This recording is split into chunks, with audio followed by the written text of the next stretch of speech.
Hi everyone, welcome back to our channel. Today in this video, we are going to see how to fix flashing blue light on EEGV box pairing or Wi-Fi mode troubleshooting guide. A flashing blue light on your EEGV box or smart hub typically indicates that the device is in WPS pairing mode or searching for a Bluetooth connection, though persistent flashing can point to a firmware or connection glitch. Wait for some time to complete the Wi-Fi connection process. If it persists, can fix it by forcing hard reboot, repairing the Bluetooth remote, or resetting the EEGB box. Fix 1. Complete the WPS or Wi-Fi pairing. Wait it out. Allow up to 2 minutes for the device to automatically handshake and establish a secure connection. Once connected, the light will turn solid blue.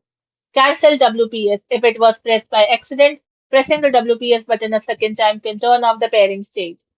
Finding WPS button on your internet router EE Smart Hub. Look at the sides of the router casing rather than the back. On the left-hand side panel, you will find a physical button clearly marked WPS.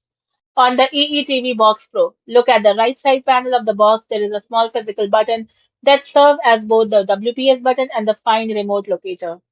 Note: to stop the flashing blue light on your EETV Box Pro or EETV Box Edge, you do not actually need to press a WPS button on the TV boxes themselves. Neither device has a physical WPS button. Instead, the TV boxes automatically enter WPS pairing mode via their on-screen menus, and you only need to press the WPS button on your internet router. Fix 2. Force a hard reboot. Pull the power cable from the back of the EETV box, then wait for 30 seconds. Now plug the cable firmly back into the green power port, turn it on, and wait for the system to load completely. Fix 3. Repair your Bluetooth remote control. Reset the remote. Simultaneously hold down the home and 9 buttons until the LED flashes to clear corrupt pairing data.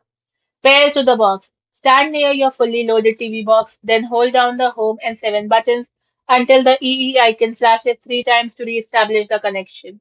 Fix 4. Perform a hardware maintenance reset.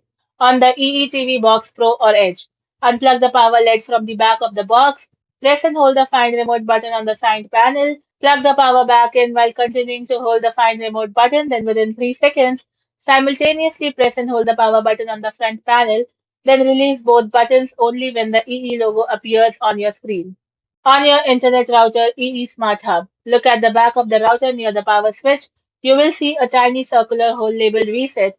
To use it, you must gently push a straightened paper clip or a pin into the hole and hold it down for 20 seconds. On the EETV Box Mini, look at the back of the unit. There is a small reset pin hole next to the ports that requires a paper clip. Thank you for watching, and for more such informative videos, do like, share, and subscribe to our channel.